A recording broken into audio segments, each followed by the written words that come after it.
Si mezclo un poquito de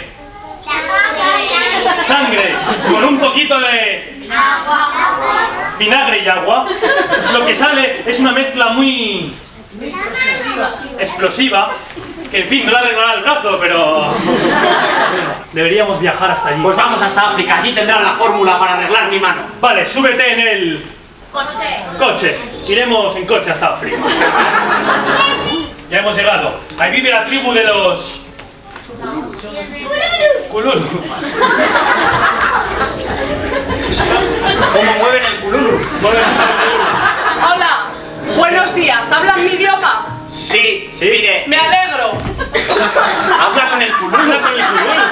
Sí, Mire, es que él es un gran científico y está buscando una fórmula para arreglarme la mano. ¿Quién? Que me la esta mano. Yo soy el gran científico. Ese es el gran científico. Y esta es el muñón que tiene. Porque es que esta mano me la corté en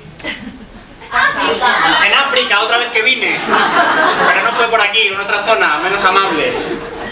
¿y usted quiere que le solucionemos el problema aquí?